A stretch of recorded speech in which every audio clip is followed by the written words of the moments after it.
straight a path. For Yeshua's coming back, so we lift up as the mighty horns. Hosanna, hallelujah, Hosanna, hallelujah, prepare the way. All his people make straight a path. For Yeshua's coming back, so we lift up as the mighty horns. Hosanna, hallelujah, Hosanna, hallelujah. For he's coming in the clouds with his glory renowned. Make a path for him. He'll be shining like the sun with the sword on his tongue. He's calling us in, so be ready. For Yeshua is coming again.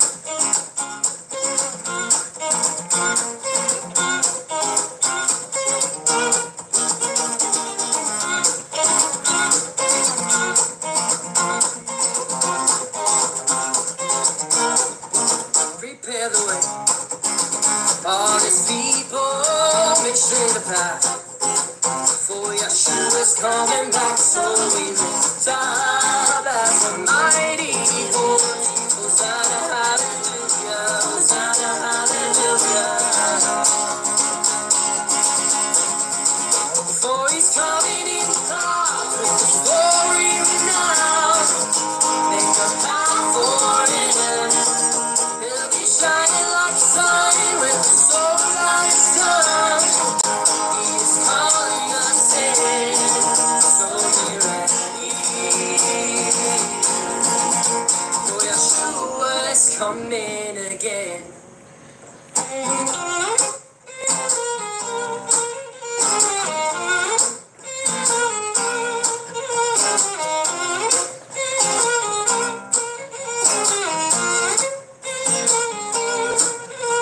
The Son of Man who died for our sins was raised to life, and he's coming again. So prepare the way, O people of Yah, let us not delay. The shepherd is called the Son of Man who died for our sins was raised to life, and he's coming again. So prepare the way, O people of Yah, let us not delay. The shepherd is called the Son of Man who died for our sins was raised to life, and he's coming again. So prepare the way, the people of Yah, let us not delay. The shepherd is called the Son of Man who died for our sins was raised to life, and he's coming again. So prepare the way, the people of Yah, let us not delay. The shepherd is called. For he's coming in the clouds with his glory renowned. Make a path for him, and he'll be shining like the sun with the sword on his tongue. He is calling us in. For he's coming in the clouds with his glory renowned. Make a path for him. He'll be shining like the sun with the sword on his tongue. He is calling us in, so be ready. For Yeshua is coming again.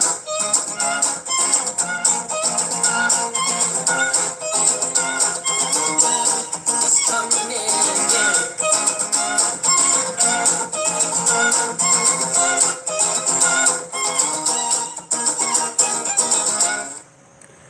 Hi everybody, my name is Caden. I'm Jaden. I'm Nicole. I'm Eli. And I'm Jason. And this is the Ecclesia. Thank you guys so much for joining us. Welcome you for all showing up with us tonight, having a little bit of a bedtime story, I guess you will. If it's a little bit before, if you're later in the world, then it's getting closer to night. If you're on the other side, on the west coast, and it's a little brighter. But we thank you guys for joining us. We thank you for spending your time with us, your quality time, your time you have off after work, your time you have off to do whatever you want, but you chose to hang out with us. We thank you guys for joining in with that. Yeah. Thank you guys very, very much. We see our family out there. We definitely see the people we love.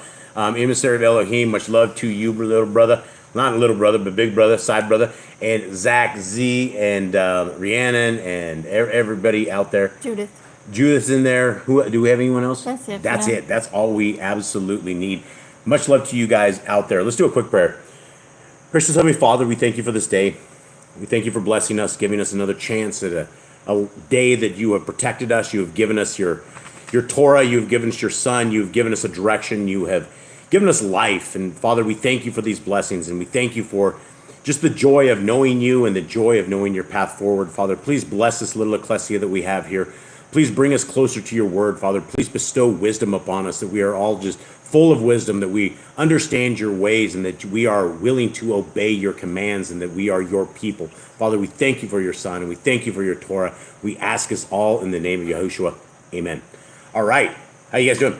Good. Good. Everyone good out there? Eli, how you doing? Good.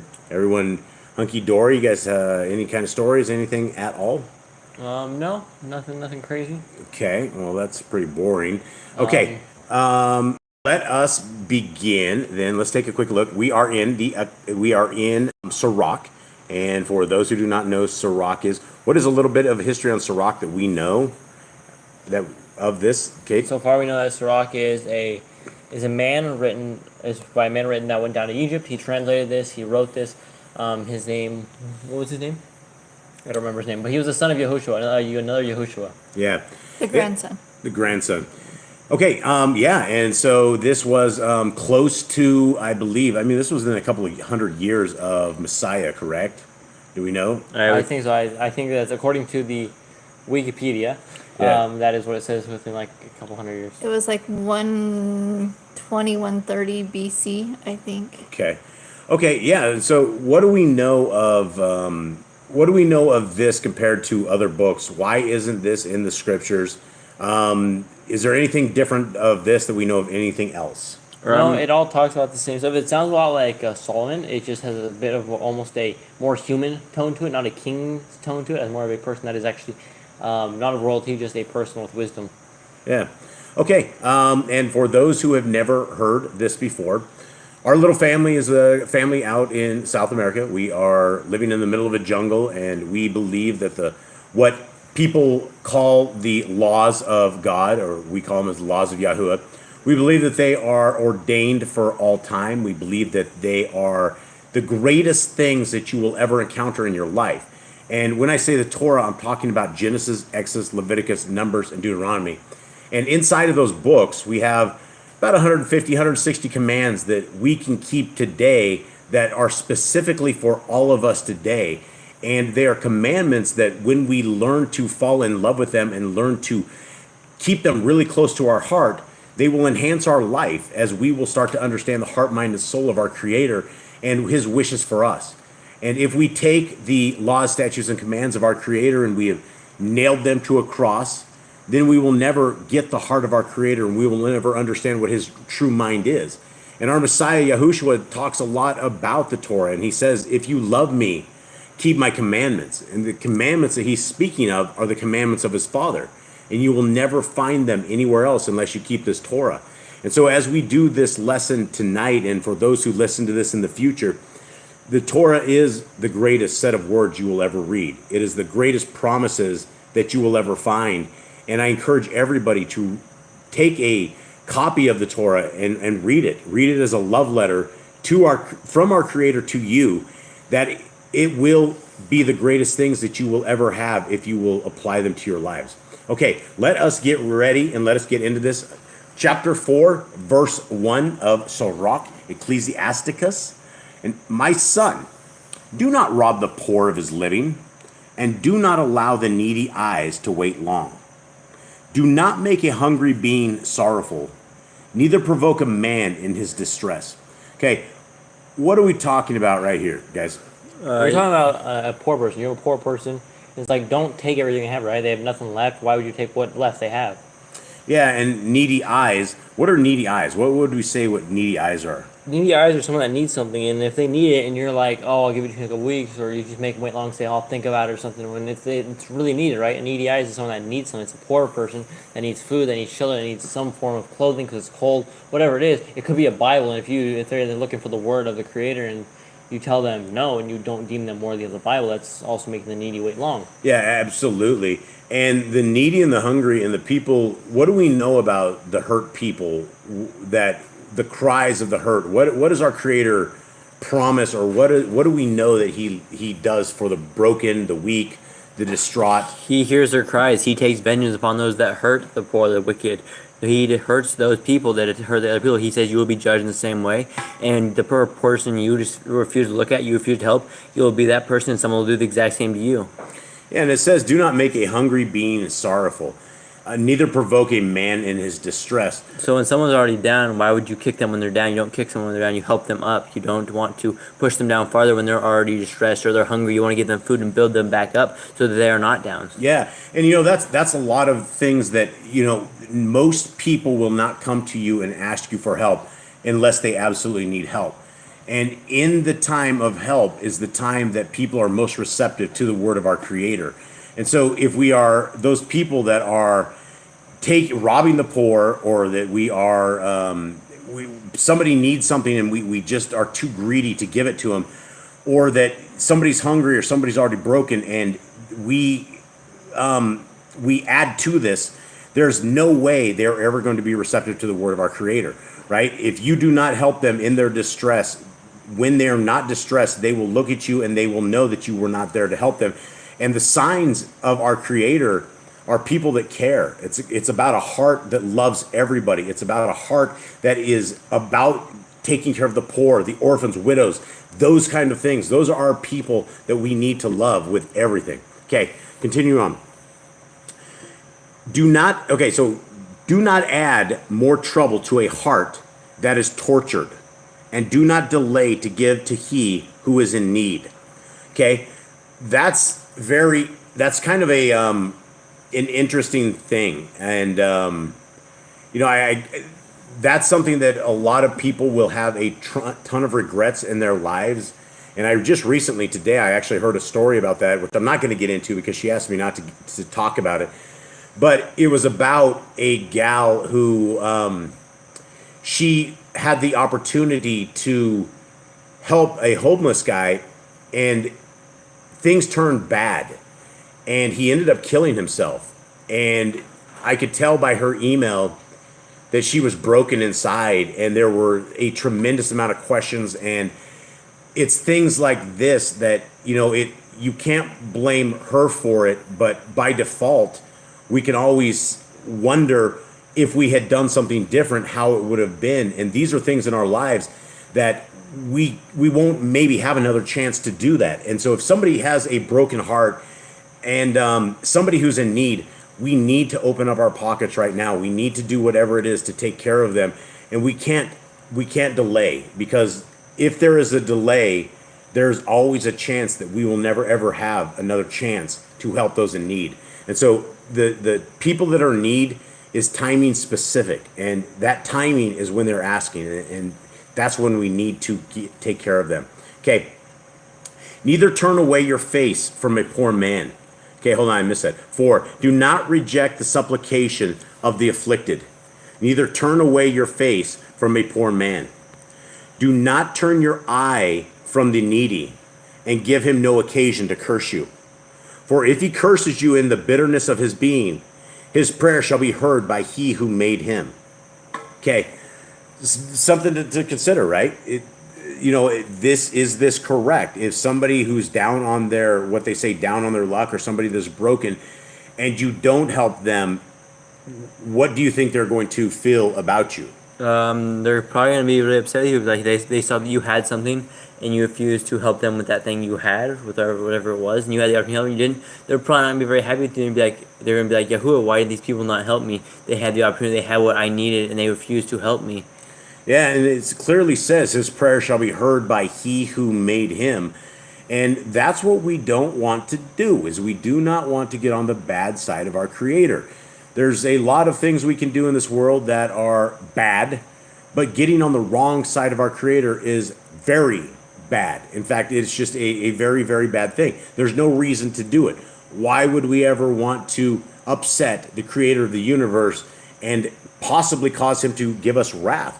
And if we don't take care of the needy and the poor and the broken and those who need it, we're going to get hurt. The Grand is here. Hi. And Hi, Grandma. she says, we need feet that run swiftly to meet needs. That person's story could be mine. Yeah, and that's I didn't know what to say to that gal, and I've been in those situations before. There was a situation when I was in school that they for whatever reason they put me in this group called natural helpers, and I was just this short little fat kid. Nobody liked me. I was kind of my own self, but somehow some of the kids decided that I was somebody they would want to talk to in the event of a very troubled situation. And it was very odd because I was in the 7th and 8th grade, and there was a girl that was having a lot of problems. And I was talking to her for a while, and one time she went home at lunch and she killed herself. And the school, everybody was just completely broken. And that was one of those things that I will carry with myself for a very long time. What if I could have helped her more? What if I could, there's just so many things to do. So when, like the Grand says, when people need help, we must run swiftly to them, because when we need that help, when we don't have people running swiftly to us, we understand how lonely it is. Okay, continue on here. 7, earn for yourself the love of the assembly, and bow your head to a great man. Let it not grieve you to bend your ear to the poor, and give him a friendly answer with meekness. Okay, what are we talking about here with earn for yourself the love of the assembly and bow your head to a great man? Any thoughts on this? I think it's just humble yourself before the people, right? You don't need, when you go into a new place, you're not going to want to go in there and be like, I'm high and mighty, I'm better than you, I have all this. If this is a congregation that is full of people that are not as, like, you're say you're a rich person, right? You have lots of money, and these people are poor, right? And this is a congregation that just loves John, but you have money. You don't want to come in there and you don't want to say how great you are. You want to humble yourself before them. You want to be as them. You want to be with them, so that you earn their respect. You won't want to push people away because you're rich and you're a snob person. Yeah, that could definitely be one. Bowing your head to a great man. I mean, there's always a sign of respect, and usually men or what they consider stature are older people, and I see that as one thing. Also, a great man is like you're good at something, right? But there's always someone better than you. You never want to get like a haughty spirit and think you're the greatest at anything you do. Jay, do you got anything else on that? I wanted to say that I think it's the poor person who says about being in the assembly. I think you talk about poor people because in the next part he talks about bowing your ear down to them, like going down to getting on their level. Like when they're sitting down and ask that little cup of money and say, "Please give me money," you bow down, you get next to them. You sit down with them, you talk to them, you get on their level, eye to eye with them. Okay, that's interesting. The Grand says, like the rich man and Lazarus. And then Emissary of Elohim said, never delay to speak up and shine light. It could be the only time that they will get to receive the truth in the world that is mostly bereft of it. Yeah, absolutely. Okay, 8, let it not grieve you to bend your ear to the poor, and give him a friendly answer with meekness. Okay, this is very good stuff. I mean, bending your ear to the poor. What does it mean? Bending your ear to the poor. I think it's getting down to their level, like getting down eye to eye with them, or maybe listening to them. Yeah, listening to them. So that's what they say. Hey, bend your ear this way. It's listening to the ear of the poor, and I guess it's something. I guess the world we live in is that if people are poor, they don't want to listen to the poor or anything else. And that's the thing. That's you never know when you're going to walk by a messenger. You never know when that person holding the help me sign with a little cup is a messenger in disguise. And you never know when you're missing a test by not bending your ear to the poor. And it's about giving him a friendly answer with meekness, right? Put them on your same level. Give them respect. Give them love. They don't mean to be poor. They didn't choose this way of life. And if somebody had an option of being poor or not, most people would not take that option. Okay, 9. Deliver he who suffers wrong from the hand of the oppressor, and do not be faint-hearted when you sit in judgment. Okay, thoughts? Don't deliver people that do wrong from the hand of the oppressor. It says, deliver he who suffers wrong from the hand of the oppressor. Deliver him, like take him out of there, take him out of the situation. If you see someone getting abused by their master, right? This is like, it went back in the day when they had servants. You were supposed to go save that servant. That's according to the Torah. You're not supposed to put them back if they seek refuge with you. You're going to protect them. You're going to care for them. You're going to treat them as family until you can figure out where to go with them. Yeah, and I would say that is the same for anybody out there. It's not just if you see somebody in trouble, you need to help them, right? That's just what we do. The people of our Creator are built in a different fashion. We're built to love our neighbor. We're built to give. We're built to we're different. We have to be different to be on this kingdom road. And so when you see, and this is something that Boss Clan gets in a lot of trouble for. We ended up getting our house raided by the police a year and a half ago, right? We were taking a child who had been molested and passed around for child trafficking, and we went in, we busted them out of a group of 100 Christians. We got into a lot of trouble. We fought them all and ended up getting our house raided over false accusation because we stood up for a child. We've been in trouble before, but that is what we need to do, and we all should be like that. We should never, ever allow somebody who is bullied to be bullied by that person. If you have the capabilities of freeing somebody, right? Don't leave somebody in that position. Okay. Emissary, stand up for the lowly. Absolutely. Yeah, you're right. Emissary, yeah, stand up for the lowly. Stand up for those who are broken. Stand up for the women. I mean, all of it. The still small voice. Yes. Okay. 10. Be as a father to the fatherless, and like a husband to their mother. Continue on up here. Hold on. So you shall be as the bin of the Most High, and he shall love you more than your mother does. Okay, so this is interesting, right? This is this talks about who? Who is this talking about? It's not about the fatherless And the widows. And he says that you shall be as the bin of the Most High. Right, if you do that, you are the son of the Most High. Yeah, son of the Most High. Son or daughter. So, what are the qualifications of the people that are on the kingdom road? There's people that are keeping the Torah and the faith in Hamashiach, but it's also the people that are doing good to those who need the good done to them. Yeah, meekness, humbleness, the self-control, all of these kind of things. The kingdom of heaven is going to be made up of probably quieter people, I would say, but that's probably not true. I know Emissary of Elohim will make it, so he's probably a little loud up there. Just kidding, brother. Okay, here we go. So what's it say? And he shall love you more than your mother does. Wisdom exalts her children and lays hold of those who seek her. He who loves her kai, which is life, and those who seek her early shall be filled with joy.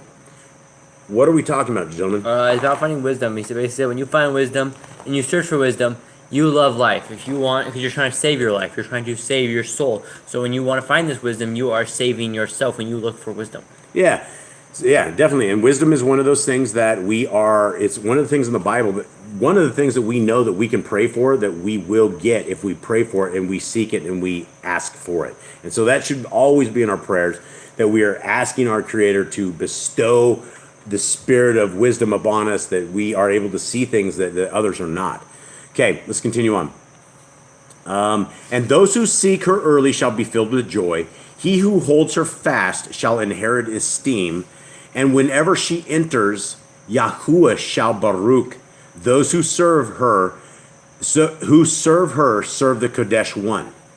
And those who love her, Yahuwah loves. Okay, why does Yahuwah love those who love wisdom? Because if you're loving wisdom, you're going to be following the Torah. You're going to be doing obedience. You're going to be wise in the Torah. You're going to be walking in the path, and that is the beginning of wisdom, and that is the beginning of learning about Yahuwah, is going to be learning this Bible, learning the book that sits before you, learning the scriptures that were written out for us, and that's how he would love us, because we're investing our time into him, right? We're proving to him that we are dedicated to him, that we are dedicated to learning about him. We're dedicated to learning what he wants from us. Yeah, and we're walking out the Shema. We're writing the law, statutes, and commands upon our heart, mind, and soul, and everything. And when we are doing that, that will bring in wisdom. But you will never find a wise person who has forsaken the Torah. You will find knowledgeable men, but you will never find wise men. What you got? Mr. Cole? Emissary of Elohim, when you said that he was loud, he said, lol, he shouts the Shema. He has the guy yelling, Shema. And then he says, cry aloud and spare not. In the gates of the righteous there is praise. Absolutely. Okay. 15. 15. Whoever gives ear to her shall judge the nations, and he who attends to her shall dwell securely. If a man commits himself to her, he shall inherit her, and his generation shall hold her in possession. What does it mean, guys? If a man commits to her, how does a man commit to wisdom? What are we By saying? seeking wisdom, by trying to get wiser, by following the Torah and obeying what Yahuwah tells him. I would say you would commit to wisdom by keeping the laws, statutes, and commands, right? That is how you would commit to being wise. If you decide that the laws, statutes, and commands are not good for you, you will never find the wisdom, and she will never walk with you, and you will never inherit her, and it's just not going to be a good life. Okay, 17. For at first she shall walk by him in crooked ways, and bring fear and dread upon him, and punish him with her discipline, until she may trust his being and try him by her laws. Okay, what do you think that he means by at first she will walk by him in crooked ways? It's like when you first get into Torah, it's not easy, right? You lose your friends, you lose your family, you lose a lot of people around you, and it's a trying road, right? Do you want to give up bacon? Do you want to give up your family? Do you want to give up everything in the world for this walk? And you're gonna try. You're gonna go down these hard roads. You're gonna have to give up things that you wouldn't want to give up, right? The world can't give up their bacon. The world can't give up their NFL. They can't give up the things that they love, right? They can't give up the world. But when you walk into Torah, you have to give it up, and that's a hard road. That's a hard decision to make. Yeah, absolutely. I see it as a little different on this. Because, again, it says, for at first she shall walk by him in crooked ways and bring fear and dread upon him. And I would have to say that as Nicole and I, we grew up in Babylon. We are Babylonians by trade. We came out of North America. Before we knew the Torah, we were the greatest Gentiles of all times. And so we had our bacon, we had our HBO, we had our evil shows, we had all this crazy stuff. And there was always that nagging feeling. There was always something that's like, this isn't right. There's got to be something more. And when you have something that's bringing fear and dread upon them, and then we are punished and we are disciplined, bringing us under their laws, that is where the power of wisdom and the power of Yah are interchangeably working with us and working amongst us. And so that's what I see. Jay, do you see anything else on this? I think you got that. Anyone else? Eli, you with me? Yeah. Okay. Here we go. 18. Then she shall return to the straight way and comfort him and show him her secrets. But if he goes wrong, she shall forsake him and give him over to his own ruin. Watch for opportunity and beware of evil. And do not be ashamed when it concerns your being. Okay. Let's touch on this. Watch for opportunity and beware of evil. What opportunity? Do you guys just say watch for opportunity? Mine said observe the opportunity. Okay. So, and beware of evil. What is evil? What is classified as evil? How do we know? Anything against the Torah. Anything that goes against the laws, statutes, and commands of our Creator is evil. That's called iniquity. It is also called sin.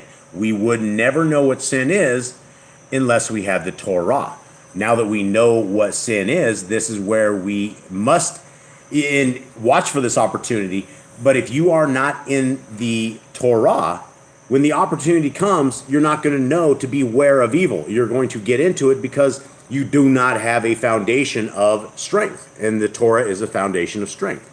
Okay, 21. Hold on. What you got? Emissary says, like with David, along with many others, when they didn't wait on Yahuwah and come to him and ask which way you should go and what you should do, even though you had a triumph before you. Yeah, there's many circumstances where we go our own way, and that is a Torah commandment. One of them is do not do what is right in your own eyes, and the other Torah commandment is do what is right in the eyes of Yahuwah. The eyes of Yahuwah seek the Torah only, and when we are outside of that, it's not going to be good. And when we are not asking our Creator for the direction that we're going, then we're going to run into roadblocks. We are going to run into things because everything needs to be about the will of our Creator. And when we're praying, a lot of people get sidetracked and get messed up because they don't think their prayers are getting answered, but it's not in the will of our Creator. The will of our Creator is the most important thing ever, and so we have to be where He's going with that. Okay, anything else on that? He just said almost the same thing you did. We can't just go, oh, well, we did this before. We must ask for our next step. Yeah, If absolutely. Yahuwah isn't ordering your path, you may lose battles. Absolutely. Yeah, and we had that before as well when they were coming up. Remember they came out, was it Joshua? Joshua was with them. They decided to run up to the mountains, and everybody in the mountains killed them all, and then they came back down. So this is right after. This is right in. I think it's Numbers. Right at Numbers. And Joshua and Caleb and all the other. What is it? The 10, there's 12 of them. Yeah. I don't think Levi went. There's a tribe. Wait. What about the time Moshe? I think it happened with This Moshe. is the one, yeah, this is where the numbers. And they were Okay. they went out to spy the land, and then they came back and were like all scared of the giants. They were like, the giants are there, they're in the land, we can't do it. And then Yah's like, all right, you guys don't have faith in me. You're not going to go in the land for 40 years, right? Only Caleb and Joshua. Right. And then they're just like, fine, we'll just go fight them ourselves and prove our faith. And they all got wiped Annihilated. off. Wiped They got off. pushed back down the mountain. Yep. Okay, anything else there, Mr. Cole? Okay, for there is shame that brings sin, and there is shame which is esteem and favor. Thoughts on this? What does it mean by this? For there is shame that brings sin, and there is shame which is esteem and favor. What's your guys' translation? I said it's the exact same thing. I think it's when you get shamed for the kingdom and when you get shamed for the world. There's two different things. So, what does this mean? For there is shame that brings sin. I think maybe like the pressuring the outside of the world, the peer pressure of the world, or like the shame of like you've done something wrong and now you're gonna go sin or something. You're gonna try and make up for it, and you do something sinful and try and make up for it. So I see this as when they had a chance to teach the word and they didn't because they were too ashamed of what they believed in. Yeah. I mean, it talks about there is shame which is esteem and favor. So, I guess my take on that would be there is sometimes you're going to get owned and shamed in this life, and it's how you deal with this, how you stand, which is either going to bring esteem to our Creator and favor, or what you do with that shame that you bring yourself down to some sort of sin. That's the best I think I got. Anyone else on this? Okay. 22.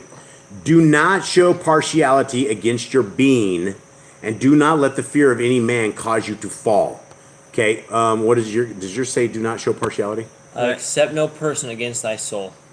And let not the reverence of any man cause you to fall. I think this is don't let someone in your life take you off the narrow path. Don't let someone, just because you're a friend of theirs or something, don't let them hurt your soul, right? Your soul's most important, and if they are leading you astray, trying to get you to worship other Elohim or trying to do something that is in sin, you have to say no. No, and that is, I think you're exactly right on that. A lot of times people will look up to a certain person, and that person is completely worldly, and you'll start emulating that worldly side, and you've let your standards fall for that. Okay, 23. And do not refrain to speak when there is occasion to do good, and do not hide your wisdom in her loveliness. For by speech wisdom shall be known, and learning by the word of the tongue.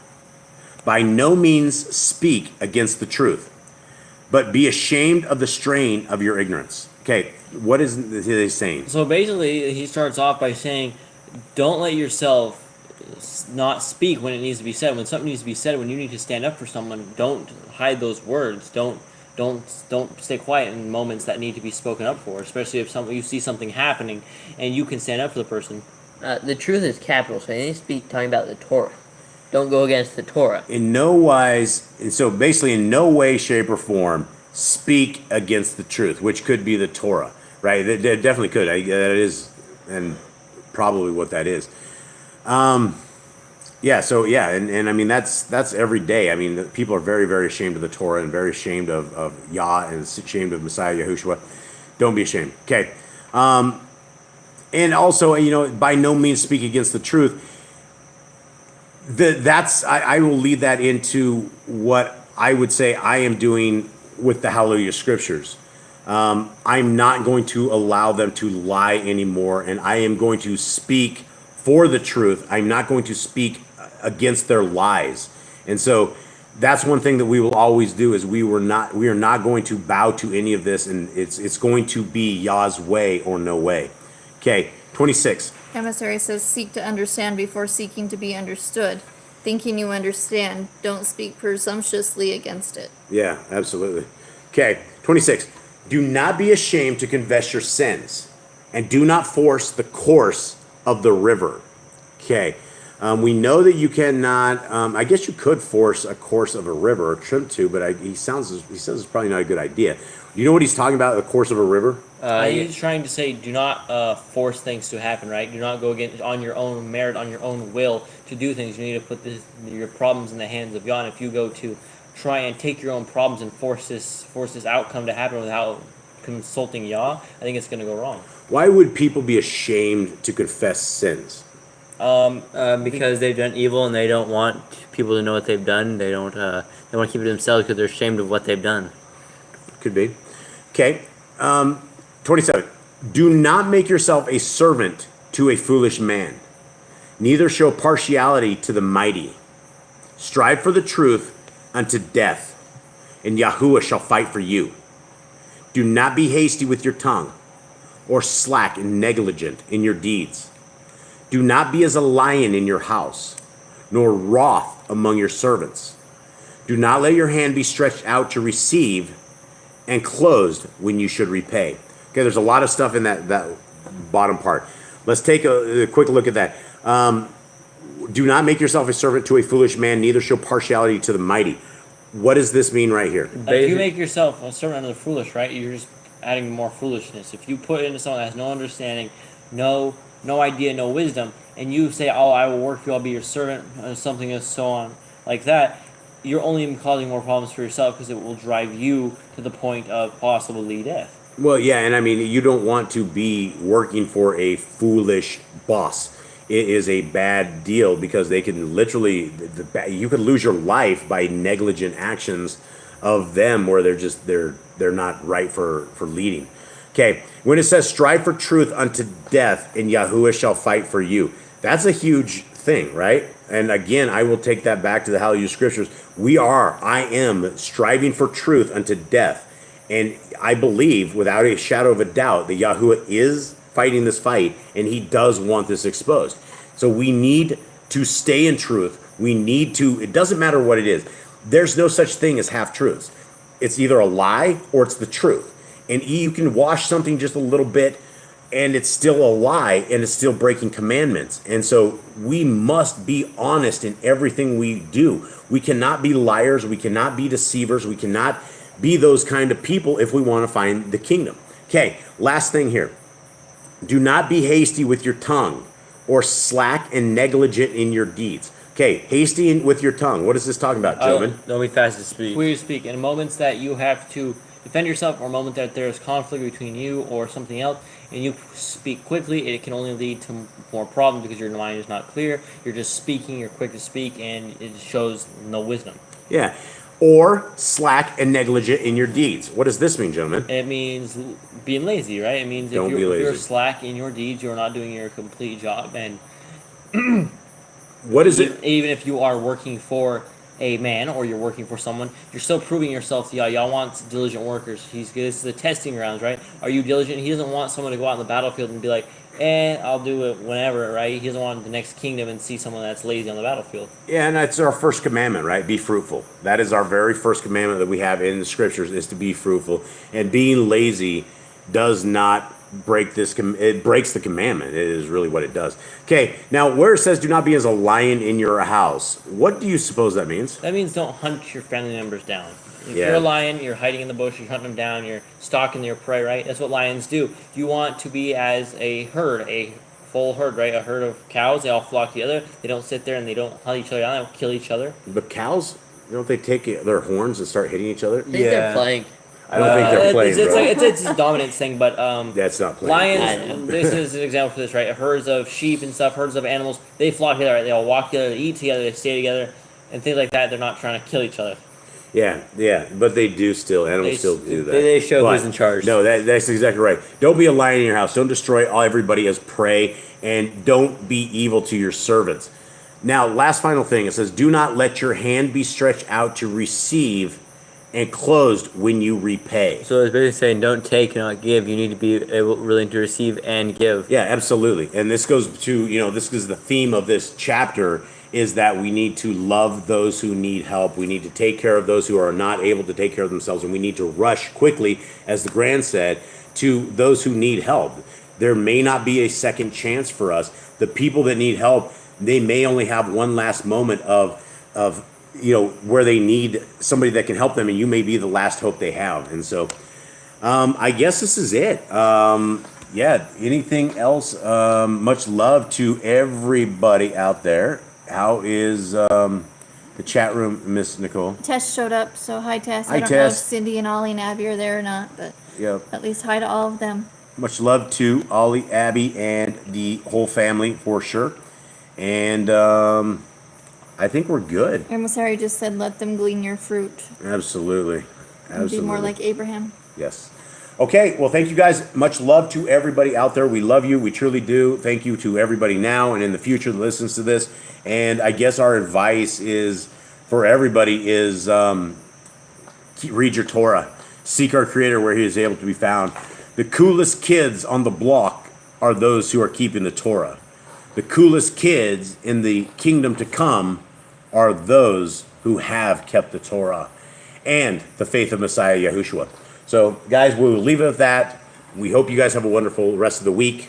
We will see you guys live next time on Shabbat, and you will see us tomorrow morning for we're going over the commandments, the Torah commandments again with another section that we are doing. We hope to see you guys there, and we love you guys very, very much, all of you. Anything else? Zach Z, Rhiannon, Damon, if you're there, Tess, Judith, much love to you guys, and I guess we will sign off. All right. Shalom. Much love, everybody.